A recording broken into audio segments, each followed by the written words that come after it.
সুপ্রিয় দর্শক, আমি মুস্তফা দানি সবাইকে স্বাগত জানাচ্ছি সম্পাদকীয়তে। আজকের বিষয় ৭১-এ ফেরার চেষ্টা পাকিস্তানের, আর এই নিয়ে আলোচনার জন্য আমাদের স্টুডিওতে উপস্থিত আছেন ডক্টর অলিউর রহমান, কূটনীতিক বিশ্লেষক। মাঝখানে আছেন ডক্টর দেলওয়ার হোসেন, অধ্যাপক, আন্তর্জাতিক সম্পর্ক বিভাগ, ঢাকা বিশ্ববিদ্যালয়, এবং ওই প্রান্তে আছেন তোসাদ্দেক হোসাইন খান টিটো, পরিচালক, FBCCI। তবে আলোচনা শুরুর আগেই চলুন দেখে নিই এখনকার প্রধান সংবাদগুলো। টেকনাফে ইয়াবা সম্রাট ভুট্টো ও তার বাহিনীর হামলায় সময় সংবাদের রিপোর্টার ও চিত্র সাংবাদিক সহ ৬ সাংবাদিক আহত, পুড়িয়ে দেওয়া হয়েছে ক্যামেরা, ল্যাপটপ। কক্সবাজারের টেকনাফ শরণার্থী শিবিরের আনসার ক্যাম্পে রোহিঙ্গাদের হামলা, ১ আনসার সদস্য নিহত, ১১টি অস্ত্র ও ৬৭০ রাউন্ড গুলি লুট।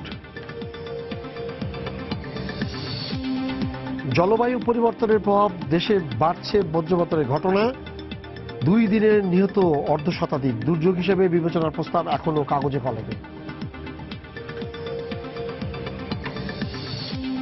সরকার উৎখাতে মোসাদের সঙ্গে বৈঠকে অংশ নেওয়ার কথা স্বীকার করলেন বিএনপি নেতা আসলাম।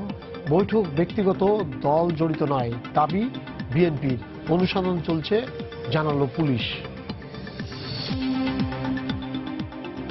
যুদ্ধাপরাধ ইস্যুতে পাকিস্তানের অবস্থান ভবিষ্যৎ সম্পর্কের ক্ষেত্রে বিবেচনা রাখা হবে, জানালেন পররাষ্ট্র প্রতিমন্ত্রী।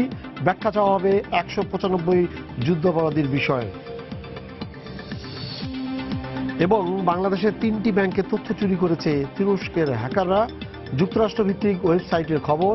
গুরুত্বপূর্ণ কোনো তথ্য চুরি হয়নি, দাবি সিটি ব্যাংক কর্তৃপক্ষের।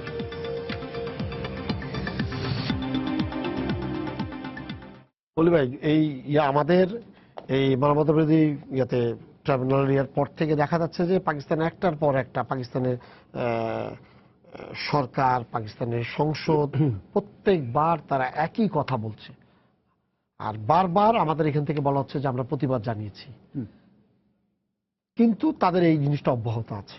একই জিনিস এই প্রথম থেকে কিন্তু তুরস্কও করছে, একই জিনিস। তাদেরও কিন্তু আমাদের যখন এই ট্রাইব্যুনাল হয় তার আগেও কিন্তু তারা একটা বিয়ে জানিয়েছিল এমন কিছু যেন না করা হয় যাতে এই ধরনের। এবং দুইজনের বক্তব্য মোটামুটি এক। পাকিস্তানের ক্ষেত্রে যেটা হচ্ছে যে ওরা একটা প্রোপাগান্ডা হিসাবে নিয়ে পুরো জিনিসটা একটা সত্য ঘটনাকে মিথ্যা বলে প্রচার করার চেষ্টা করছে, এবং ওরা বিভিন্ন দেশে এটা বোঝাতে সক্ষম হয়েছে। আমাদের প্রচারণা, ওরা প্রোপাগান্ডা চালাচ্ছে, আমাদের প্রচারণা কেন বাড়ে না? মানে কোথায় সমস্যাটা, কোন জায়গায়?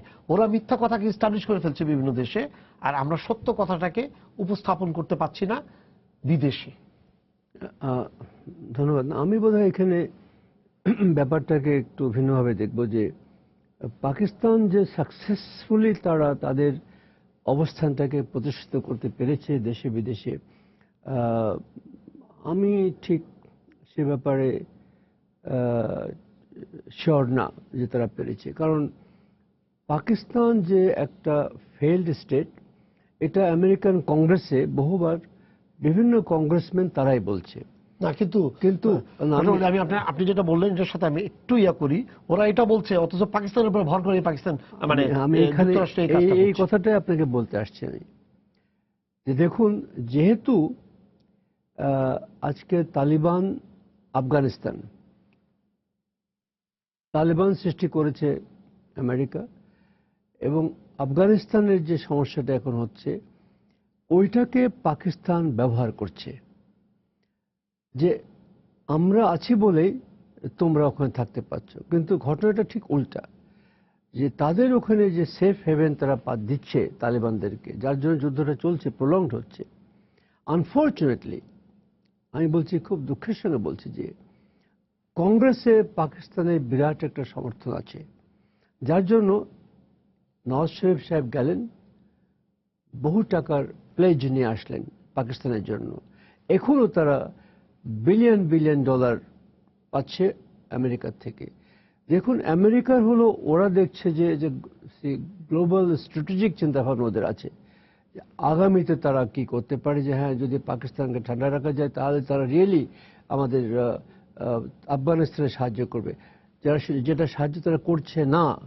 এই জিনিসটা আমেরিকান কংগ্রেস এখনো বুঝতে পারেনি, বা বুঝেছে কিন্তু তারা বিভিন্নভাবে লবি বলেন, আপনি টাকা পয়সা আছে। আমি তো প্রথমে আপনাকে এই কথাটা আপনি বলেন যে এটা ডিফার করেন, কিন্তু আমেরিকা যখন করছে তার মানেটা কোন জায়গায়?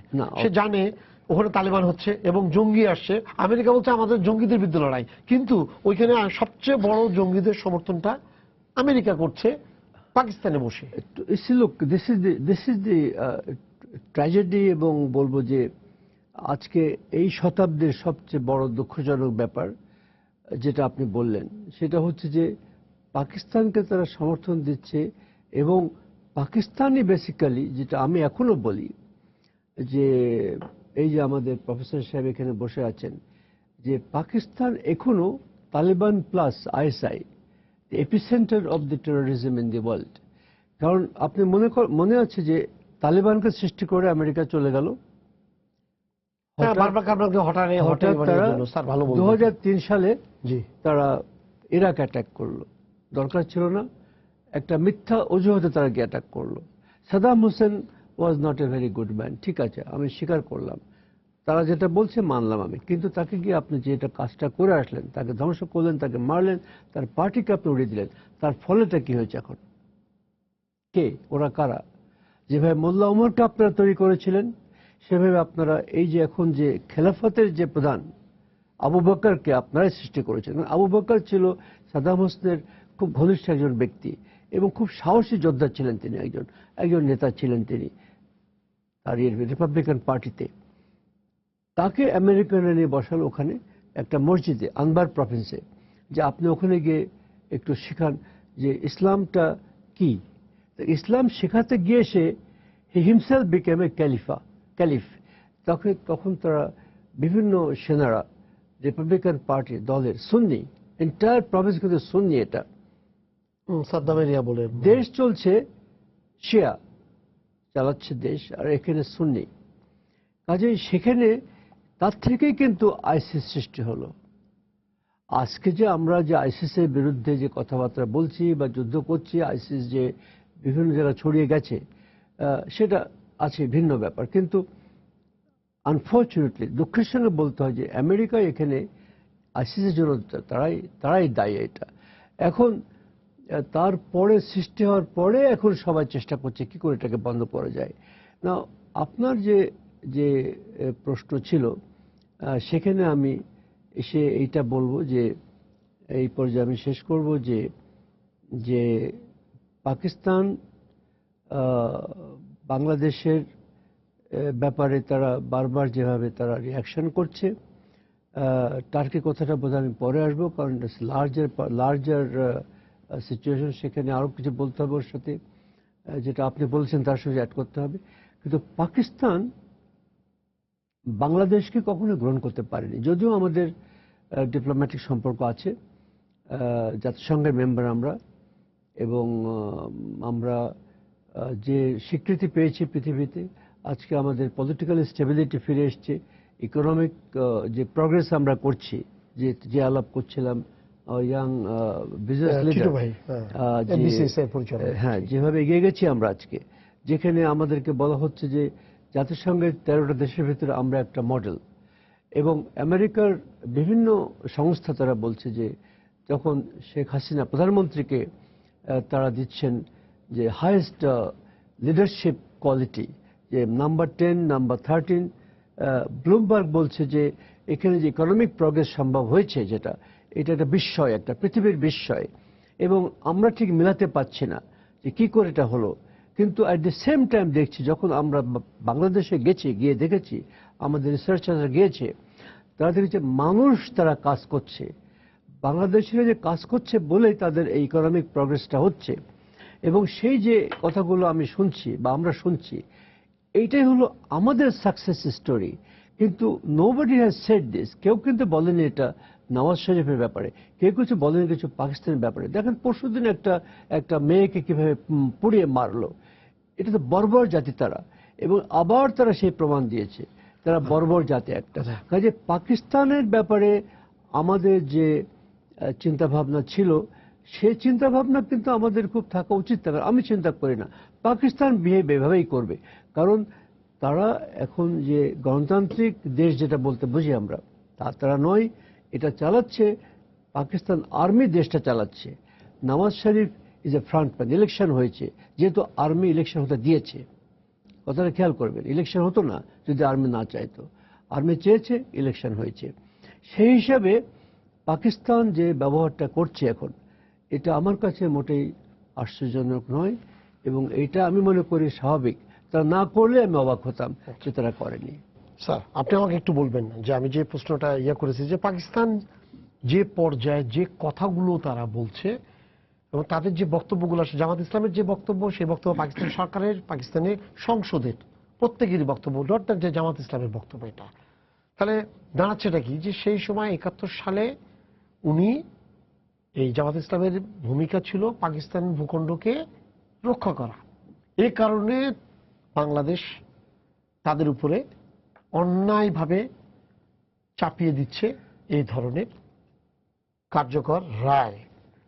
তাদের বক্তব্য অনুযায়ী আমরা কি 71-এ আছি? না, পাকিস্তান যে ধরনের আর্গুমেন্ট দিচ্ছে এটি সম্পূর্ণ অসত্য, এবং আমি বলবো যে এই 2016 সালে পাকিস্তান একটি রাষ্ট্র হিসেবে, তারা তো আফটারঅল একটা স্বাধীন রাষ্ট্র, কিন্তু একটা রাষ্ট্র থেকে এই ধরনের প্রোপাগান্ডা, এই ধরনের অসত্য কথা, যেমন তারা 74-এর যে চুক্তি সেটি নিয়ে মিথ্যা কথা বলছে, এবং 1971 সালে পাকিস্তানের অখণ্ডতা রক্ষা করার জন্য মানে নিজামী বা অন্য যারা কাজ করেছে, আবার তারা বলছে সংবিধান রক্ষা করার জন্য, যেটি মিথ্যা কথা, কারণ তখন কোনো সংবিধান ছিল না, কারণ স্থগিত ছিল সংবিধান।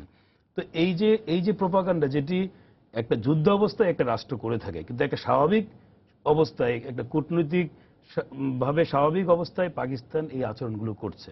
এবং পাকিস্তানের এই আচরণের একটা হচ্ছে যে পাকিস্তান যে আন্তর্জাতিক যে আইন আছে এবং জাতিসংঘের যে মূল নীতি, যেই নীতির মাধ্যমে জাতিসংঘের সদস্য রাষ্ট্রগুলো একে অন্যের যে স্বাধীনতা, সার্বভৌমত্ব, তারা এটাকে মেনে চলবে, পাশাপাশি ওই দেশগুলোর ভেতরে কোনো হস্তক্ষেপ করবে না। কিন্তু পাকিস্তান কিন্তু আমাদের দেশের ভেতরের এই যুদ্ধ অপরাধের বিচারের যে বিষয়টি সম্পূর্ণ আমাদের অভ্যন্তরীণ বিষয়, এবং আমরা এখানে 1971 সালের যে নিজামী বা যারা যুদ্ধ অপরাধ করেছে বা যারা মানবতা বিরোধী অপরাধ করেছে তাদের এখানে শাস্তি দেওয়া হচ্ছে, এবং বাংলাদেশের নাগরিক হিসেবে শাস্তি দেওয়া হচ্ছে, পাকিস্তানের নাগরিক হিসেবে কিন্তু শাস্তি দেওয়া হয়নি।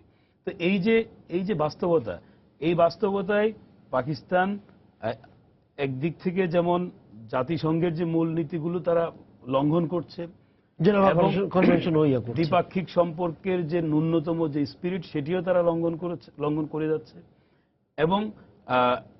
এবং এই পুরো বিষয়টি নিয়ে তাদের মধ্যে যে উদ্ধত্ত, যেটি আমরা অনেকদিন ধরে বলে আসছি, সেটাকে কিন্তু তারা বজায় রাখছে। তাতে পাকিস্তানের এই আচরণের মধ্যে একটা কনসিস্টেন্সি আছে, সেটা হচ্ছে যে পাকিস্তান তার নাগরিকদেরকে যে ধরনের ইতিহাস মানে চর্চা করাচ্ছে, পাশাপাশি এই গত 45 বছর ধরে বাংলাদেশ রাষ্ট্রের যে বাস্তবতা, এটি তারা যদিও দ্বিপাক্ষিক সম্পর্ক আছে, আপনার কূটনৈতিক সম্পর্ক আছে, কিন্তু ভেতর থেকে তারা যে এটি মেনে নিতে পারেনি, বিশেষ করে পাকিস্তানের শাসক শ্রেণী বা পাকিস্তানের যে পলিটিক্যাল এলিট, তাদের কাছে এটা এখনো একটা অবাস্তব ঘটনা, এবং সেটি কিন্তু তারা অনেকটা ডেসপারেটলি করার চেষ্টা করছে। আর আরেকটা বিষয় আমার কাছে মনে হচ্ছে যে পাকিস্তান এক ধরনের প্রিএমটিভ একটা অ্যাটাক বাংলাদেশকে করছে। অ্যাটাক বলতে আমি বলছি যে ডিপ্লোম্যাটিক অ্যাটাক, যাতে করে পাকিস্তানের ভেতরে যে 195 জন পাকিস্তানি নাগরিক যারা যুদ্ধ অপরাধের সঙ্গে সরাসরি যুক্ত ছিল, যাদেরকে পাকিস্তানে ফেরত পাঠানো হয়েছিল 74 সালে, এক ধরনের মানে একটা আমরা বলবো এক ধরনের সহানুভূতি প্রকাশ করে বাংলাদেশের দিক থেকে যে তাদেরকে পাকিস্তান বিচার করবে, সেই বিচারটি তারা করেনি, বরং এখন তারা এটা ব্যাখ্যা করছে যে না, এইটি ছিল ওই চুক্তিটি ছিল যে আসলে বিচার না করার জন্য, এই ধরনের কোনো বিষয় ছিল না। বিচার বাংলাদেশে 195 জনকে করবে না এরকম একটা বিষয় ছিল, কিন্তু পাকিস্তানে তারা করবে, কিন্তু তারা সেটি করেনি গত 45 বছর ধরে। এখন আমরা যখন বলছি যে তাদেরকেও বিচার করতে হবে, কারণ এই মানবতা বিরোধী অপরাধ যারাই করে থাকুক, এমনকি পাকিস্তানেরও দায়িত্ব হচ্ছে যে তারাও যেন এই ধরনের মানবতা বিরোধী যে অপরাধ যারা করেছে তাদের বিচার করে এক ধরনের দায় মুক্তি নেয়া। তো আমরা যখন যে কাজটি করছি, আমাদের প্রয়োজনে, আমাদের এখানকার আমাদের ঐতিহাসিক যে বাস্তবতা তার নিরিখে, সেটিকে তারা প্রচন্ডভাবে তারা বিরোধিতা করছে এবং এক ধরনের আগ্রাসী একটা ভূমিকা নিচ্ছে, মানে ডিপ্লোম্যাটিক্যালি আগ্রাসী। এবং সেটা আমার মনে হচ্ছে তারা একটা ওই জর্জ বুশের যে প্রিএমটিভ অ্যাটাক যেটা ছিল, যে মতবাদ ছিল যে ইরাক আক্রমণ করার যে ব্যাপারটি ছিল, যে সাদ্দাম হোসেন শক্তিশালী হওয়ার আগেই তাকে শেষ করে দাও। এবং স্যার এখানে উনি যে কথাটা বলেছেন এটার প্রতি আমার যেটা আপনি যেটা বললেন যে পাকিস্তান এই ধরনের একটা অ্যাটাক প্রিভেন্টিভ অ্যাটাক করছে, এতে কোনো সন্দেহ নাই। কারণ পাকিস্তান কিন্তু পাকিস্তানের পার্টিকুলার পার্টি বা কেউ না, পাকিস্তান সরকার করছে। 2 নম্বর হলো পাকিস্তান সরকার কখনোই স্বীকার করেনি তারা আমাদের দেশে অন্যায় করেছে। সবচেয়ে বড় যে জিনিসটা মানে এর জন্য তার মানে হলো যে পাকিস্তান সরকার আমাদের সাথে এটা করছে পুরোটা, মানে অন্য কোনো জায়গা না, পাকিস্তান সরকার। বিহাইন্ড দ্য সিন কে আছে উনি তো বললেনই, বিহাইন্ড দ্য সিন কারা পাওয়ার নিয়ে এটা করছে, কারণ এই অপকর্মগুলো কিন্তু তারাই করেছে। অতএব তাদের ইতিহাসগুলো এইভাবে লেখা হচ্ছে, হ্যাঁ, এবং তারা আমাদের নামে প্রোপাগান্ডাগুলো চালাচ্ছে। তো সেক্ষেত্রে আমরা কেন এই প্রোপাগান্ডা পেরিয়ে মানে তাদের এই ক্রুড ইয়াগুলাকে তুলে ধরতে পারছি না? হ্যাঁ, এখানে আমি মনে করি যে আমাদের কূটনৈতিকভাবে আমরা পাল্টা ব্যবস্থা নিচ্ছি, আমরা প্রতিবাদ করছি, এবং এটির ব্যাপারে এক ধরনের আমি বলবো একটা ম্যাচিওর, খুব প্র্যাগমেটিক একটা অ্যাপ্রোচ থেকে সরকার এটা করছে।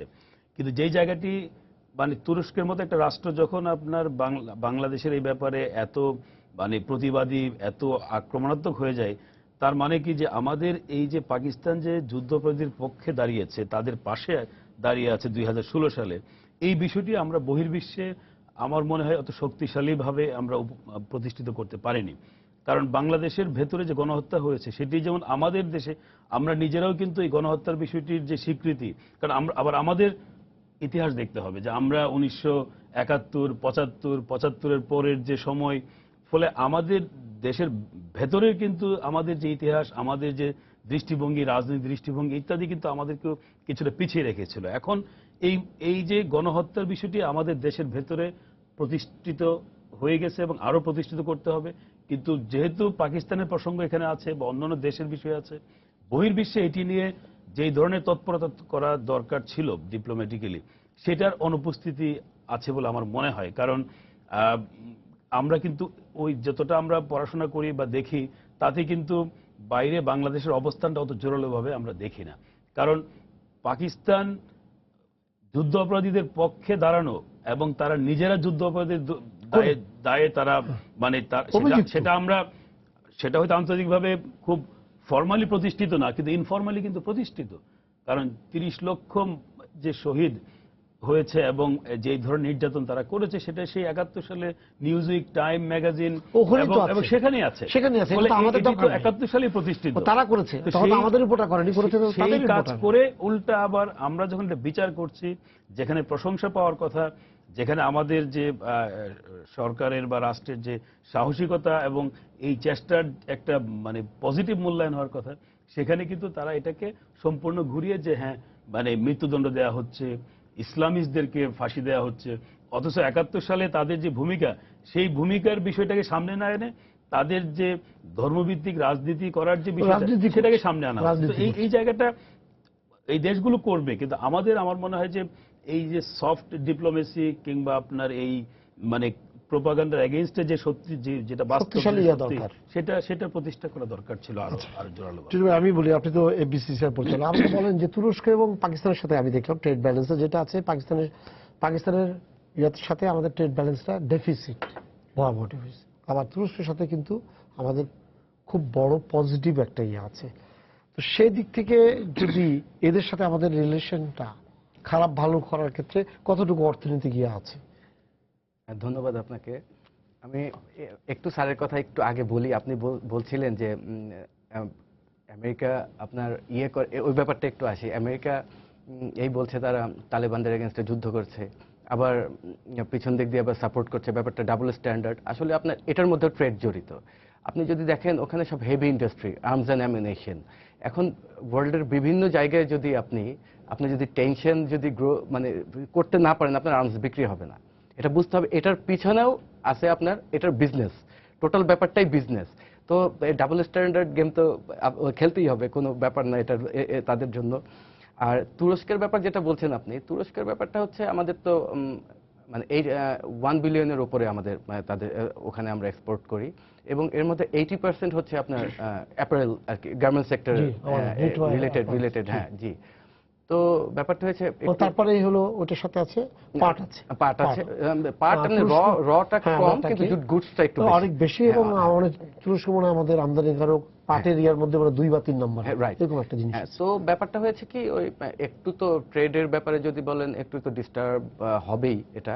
তো আমি মনে করি না যে আসলে এরকম একটা ইন্টারনাল একটা ব্যাপারে, এটা আমাদের দেশের একদম ইন্টারনাল একটা ব্যাপার, এরকম হট হেটেড চিন্তা ভাবনা বা এরকম মানে কি বলবো এটাকে, এরকম ডিসিশন, এরকম রিয়্যাক্ট করা কতটা যুক্তিযুক্ত একটা রাষ্ট্র থেকে রাষ্ট্র পর্যায়ে এইভাবে ডিসিশন নেওয়া। তবে আজকে পররাষ্ট্র প্রতিমন্ত্রী উনি বলছিলেন যে এটা এখানে অফিসিয়ালি তারা জানায় নাই, কিন্তু প্রেসিডেন্ট এরদোগান তো অলরেডি রয়টার্সে বলে দিয়েছে যে এরকম। তো আমরা এখনো বোধহয় সময় আসেনি, আমরা আরো 2-1 দিন দেখি, অপেক্ষা করি অফিসিয়ালি তারা কি বলে।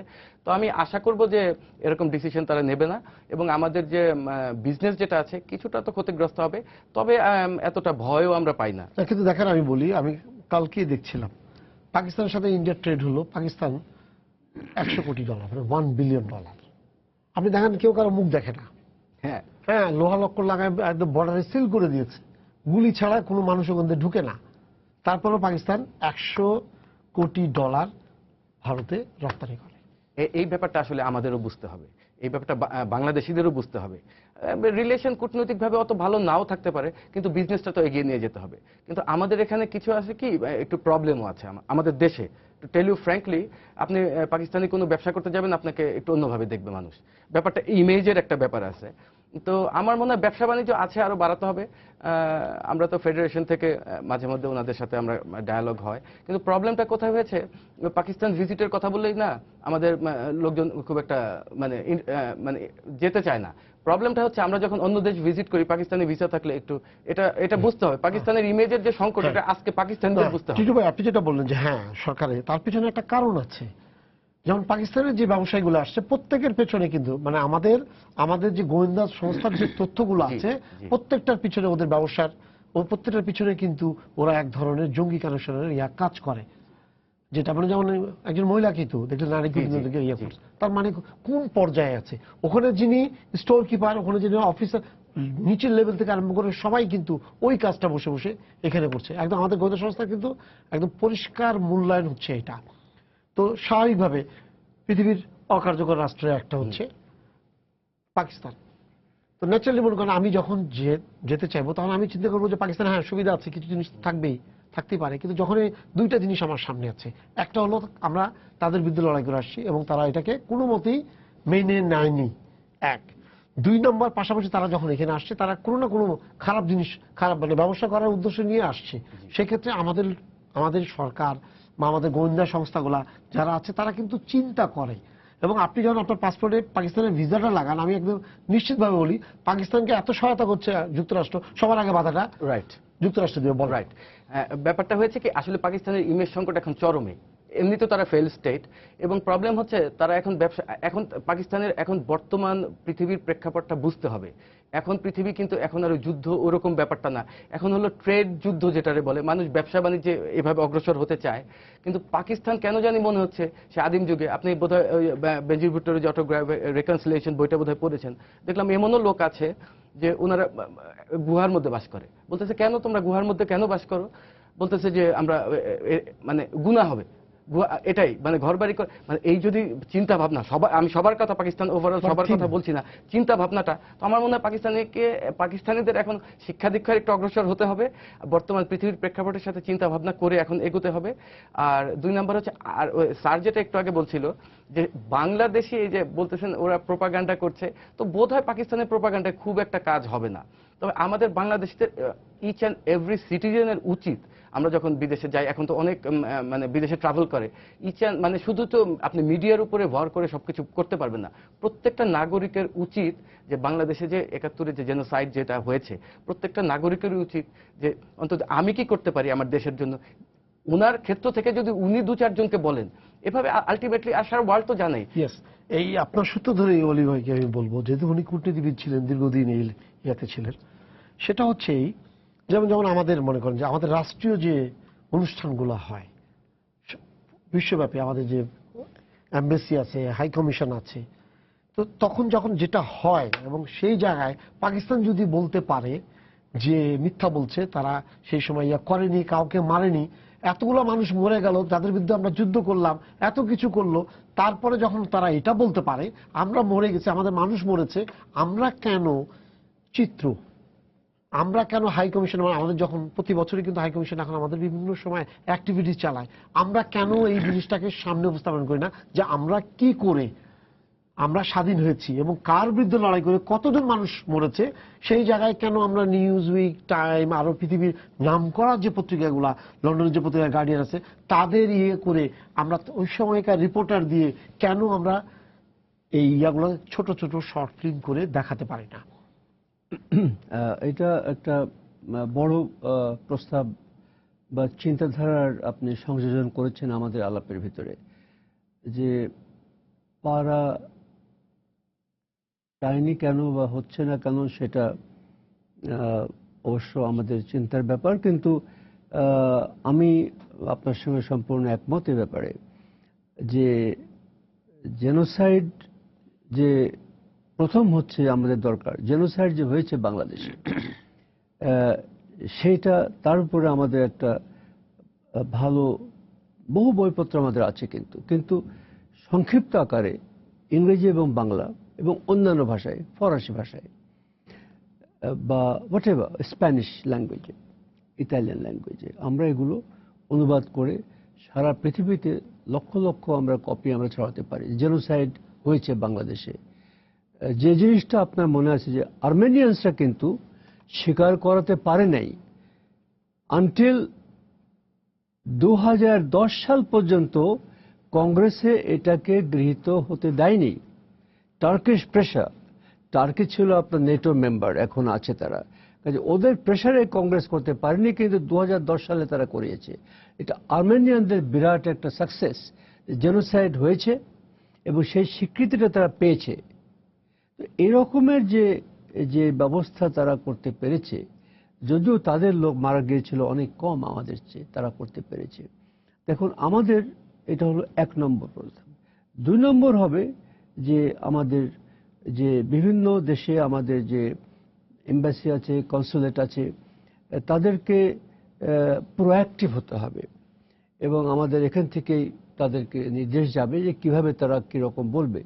এবং আজকে যে শুধু জেনোসাইড না, মানবতার বিরুদ্ধে অপরাধ, ক্রাইমস এগেনস্ট হিউম্যানিটি, এবং আমাদের আইনটা যে হয়েছে সে আইনটার উপরেও কিছু আলোকপাত করতে হবে, যে আইনটা কিভাবে হয়েছে। এবং আইনটা যে আজকে নুরেমবার্গের পরে যে প্রথম কোডিফাইড ল, এইটা অনেকে জানে না। কেমন বলে আপনাকে, যে এমন কি যখন স্টিফেন রালফ ঢাকাতে আসলো, তিনি 5-6 বার এখানে এসেছেন, প্রথমে এসে আমাদের বহু নসিহত দিয়ে গেলেন, সেকেন্ড টাইমে নসিহত দিয়ে গেলেন, অনেক কিছু বলে গেলেন, থার্ড টাইমে তার সঙ্গে আমার সাক্ষাৎ হলো। আমি তাকে বললাম যে তুমি কি আমাদের আইনটা পড়েছো? বলল আইনটা তো আমি দেখেছি কিন্তু সব পড়িনি।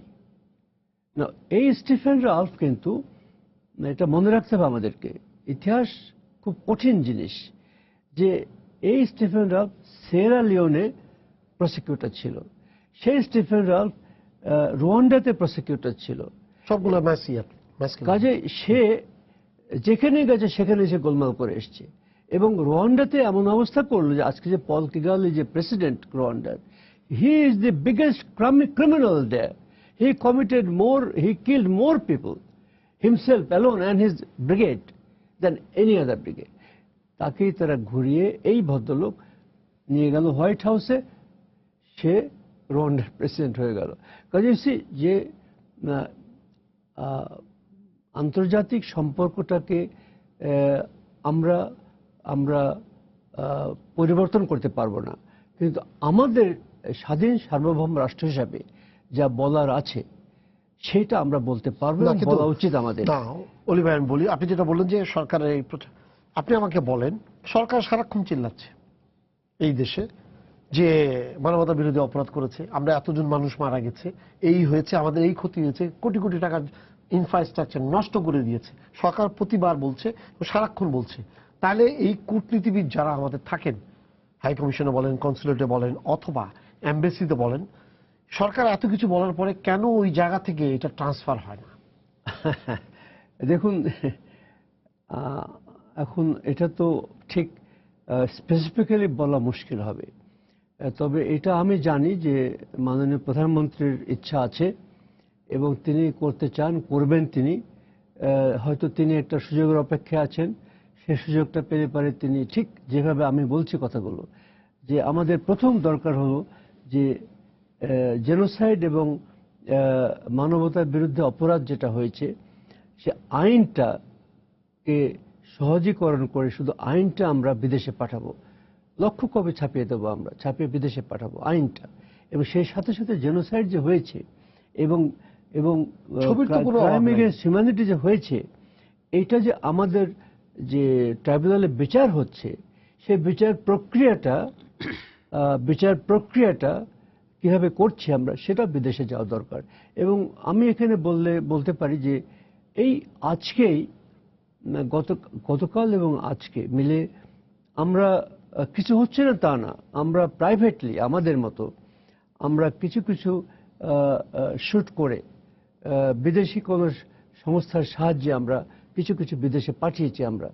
যেমন যেটা আজকে শেষ করলাম আমি, সেটা সিঙ্গাপুরে যাবে। সিঙ্গাপুর থেকে আমরা 3 জনকে নিয়েছি, 4 জনে তাদের ইন্টারভিউ নিয়েছি এবং সেই ইন্টারভিউগুলো ওখানে ছাপানো হবে, টেলিকাস্ট হবে হোল অফ এশিয়া, অস্ট্রেলেশিয়াতে বেসিক্যালি। তো এই যে কাজগুলো প্রাইভেট চ্যানেলে গেলে তো হবে না, তো এটা সরকার থেকে করতে হবে। এবং সেখানে আপনি ঠিকই বলেছেন যে কিছু দায়িত্বটা হচ্ছে এই যে আমাদের এটা করলে পারে এটা পাকিস্তানকে তাদের যে চিল্লাচিল্লিটাকে আমরা বন্ধ করতে পারি, কারণ আমাদের বিচার শেষ হয়নি, কিন্তু বিচার চলবে আরো, এবং আরো আমাদের যে আইনে যেটা বলবে সেটা আমাদের করতে হবে। আর একটা কথা বলার দরকার আছে, যেটা হলো যে সময় এসেছে, যেটা প্রফেসর সাহেব কিছুটা বললেন, যে জাতিসংঘের চার্টারের কথা তিনি বললেন, রাইট। চার্টারের প্রিয়াম্বলকেই তারা আপনার ভায়োলেট করছে এবং তারা আমাদের বিরুদ্ধে যেভাবে কথাবার্তা বলছে, সেখানে কিন্তু সময় এসেছে, এটা আমি প্ল্যাটফর্মে সাজেশন দিচ্ছি সরকারের কাছে, যদি কেউ শুনেন কথাগুলো, যে সময় এসেছে যে এখন আমরা এই কথাটি, যে তারা চার্টার প্রিন্সিপালসকে ভায়োলেট করছে না, এটা আমরা অ্যাজ এ মেম্বার স্টেট আমরা এটা এটাই বলতে পারি যে আমরা কেন জাতিসংঘের কাছে উপস্থাপনটা করতে পারছি। আমি বলি কথাটা, যেটা হবে কি, যে জাতিসংঘে এটা আপনার আমরা যদি লিপিবদ্ধ করতে পারি, 10টা লোক কথা বলবে, দ্যাটস এনাফ।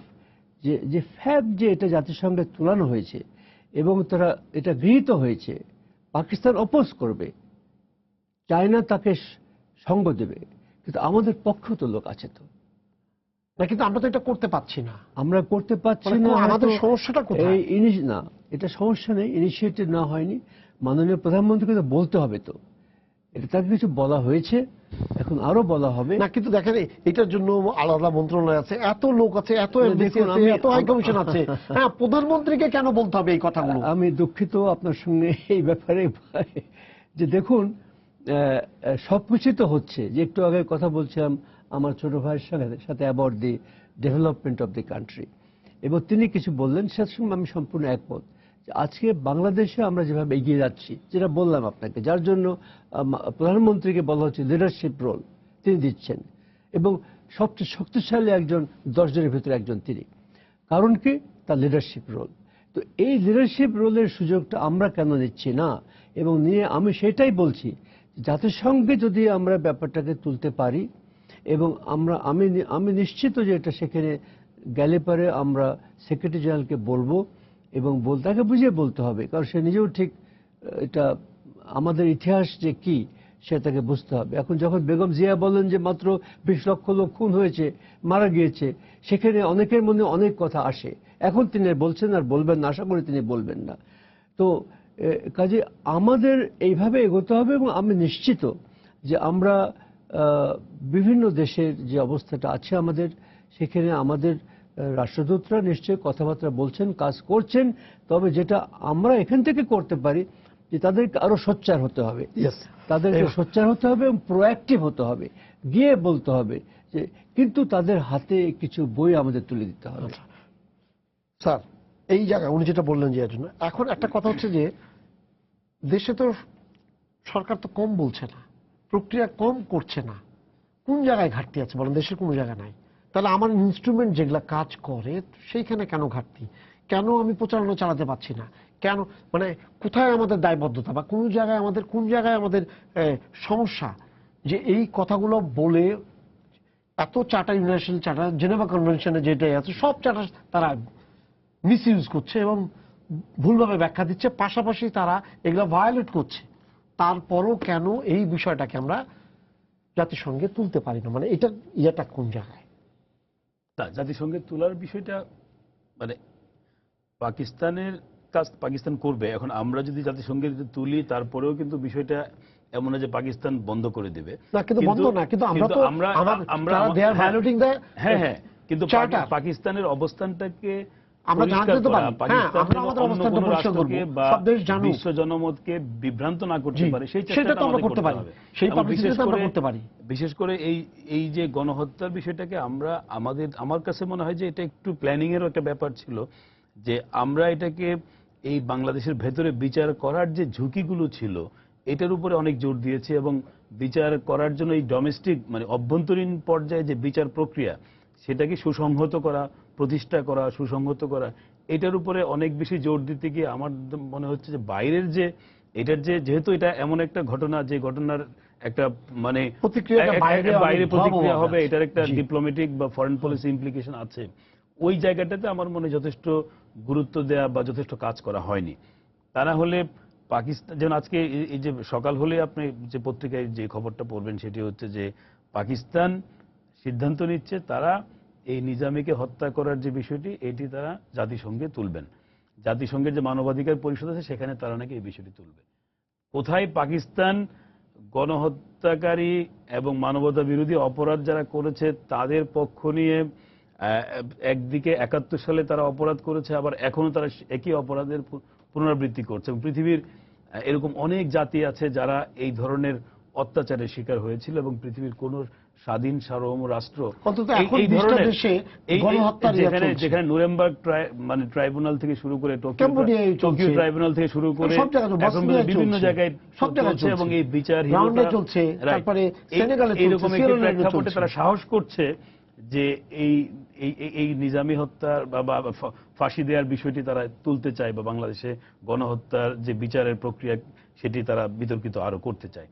কিন্তু এই যে সাহস, দুঃসাহস, এবং সেখানে কিন্তু বাংলাদেশকে কিন্তু আরো আগেই যদি পাকিস্তানের যে অবস্থানটি সম্পূর্ণরূপে মানে এটি একেবারেই আন্তর্জাতিক যে নিয়ম নীতি, আন্তর্জাতিক যে আইন, এগুলোর পরিপন্থী, এবং যেই ব্যবস্থার মধ্যে বিশ্ব দাঁড়িয়ে আছে, যেটাকে আমরা বলি ওয়েস্টফালিয়ান অর্ডার, যে একটা জাতি রাষ্ট্র ব্যবস্থার মধ্যে বিশ্ব দাঁড়িয়ে আছে, সেই ব্যবস্থার বিরুদ্ধে কিন্তু পাকিস্তান কাজ করছে। কারণ পাকিস্তান মেনে নিয়েছে বাংলাদেশ স্বাধীন সার্বভৌম রাষ্ট্র, বাংলাদেশকে স্বীকৃতি দিয়েছে, বাংলাদেশের সৃষ্টিটা তাদের মেনে নেওয়া মানে কি তারা কিন্তু ভুল স্বীকার করা। আপনি খেয়াল করে দেখেন, মানে টেকনিক্যালি কিন্তু পাকিস্তান যখন বাংলাদেশকে ডিপ্লোম্যাটিক রিকগনিশন দিয়েছে তখনই কিন্তু পাকিস্তান যে ৭১ সালে ভুল করেছে তারা প্রকাশ না করলেও তারা কিন্তু সেটা মেনে নিয়েছে, কারণ পাকিস্তান বিভক্ত হয়েই তো বাংলাদেশ এসছে।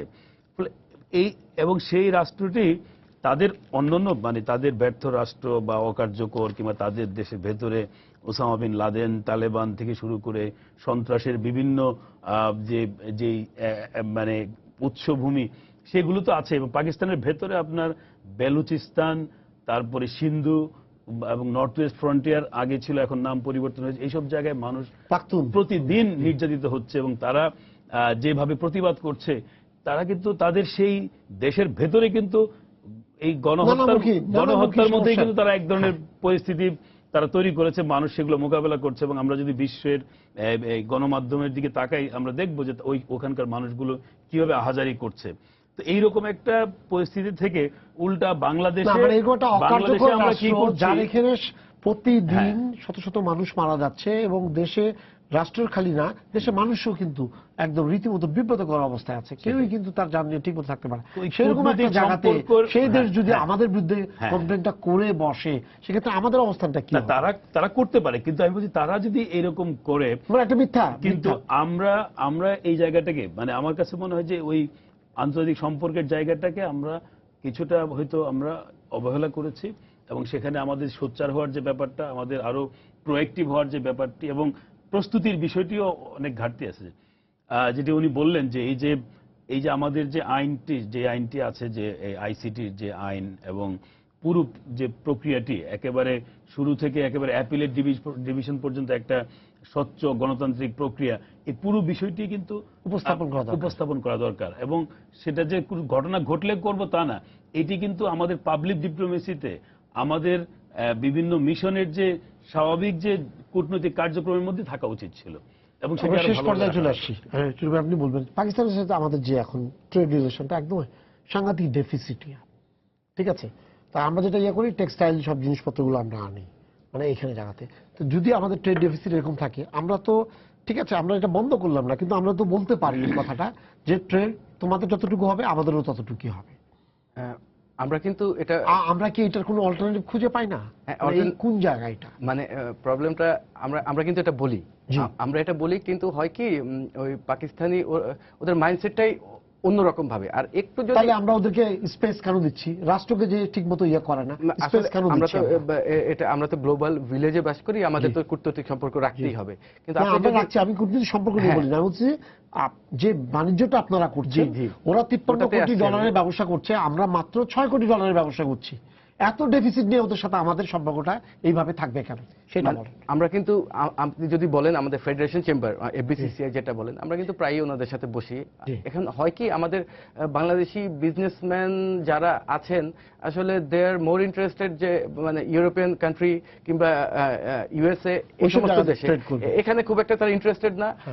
আর কিছু আপনার ওই থ্রেটও থাকে, কি প্রবলেম হয়ে যাবে ওদের দেশের পলিটিক্যাল। তাহলে ওদের মালগুলো আমাদের মানে আমদানি মানে ওদের মালগুলো কেন আমাদের কোনো অল্টারনেটিভ নাই?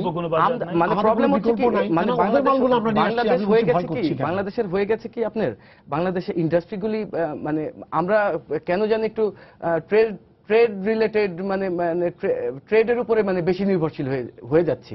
এটা কিন্তু কোনো দেশের জন্য ভালো না। কিন্তু না, যাদের সাথে এরকম সম্পর্ক তাদের সাথে কেন আমাদের এত বেশি ডেফিসিট হবে?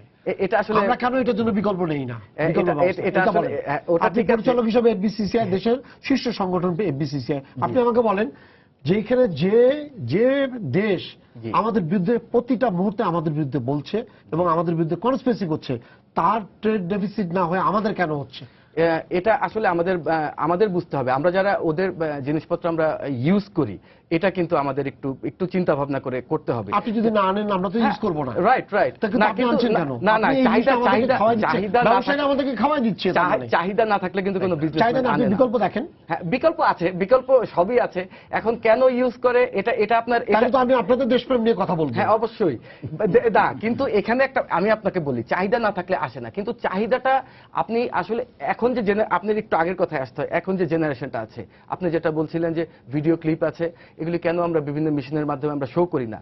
আপনি 1971-এ যুদ্ধ হয়েছে, অনেকেই যুদ্ধ দেখে, স্যার হয়তো দেখেছেন, আমরা কিন্তু দেখি নাই। আমরা কিন্তু দেখি নাই আপনাদের। ভাই আমি কিন্তু কোনো সময় বলছি না পাকিস্তানের সাথে আমাদের সম্পর্ক থাকবে না, কোনো জিনিস নিয়ে আমি বলছি না। আমি তো এই চ্যাপ্টার আমি ওই জায়গাটাতে ওইটাই আমি আসছি। আমি ওই জায়গায় আপনি যদি ভিডিও ক্লিপটা আপনি দেশের ভিতরে এবং বাইরে এই যে জেনোসাইডগুলি হয়েছে, এগুলি যদি আপনি প্রপারলি যদি আপনি এগুলি দেখাতে পারেন মানুষকে, এখন ইভেন আমার তো বিশ্বাস পাকিস্তানের ভেতরে যারা ইয়াং জেনারেশন আছে তারাও হয়তো অনেকেই জানে না 50% যে বাংলাদেশে এরকম হয়েছে। এবং আপনি যদি এই ভিডিও ক্লিপগুলি সারা ওয়ার্ল্ডে আপনি দেখতে পারেন, এই যে আন্তর্জাতিক মিডিয়াতে দেখাতে পারেন আপনি, তাহলে আমার ধারণা পাকিস্তানের ইন্টারনাল একটা প্রেসার সরকারের উপর থাকবে।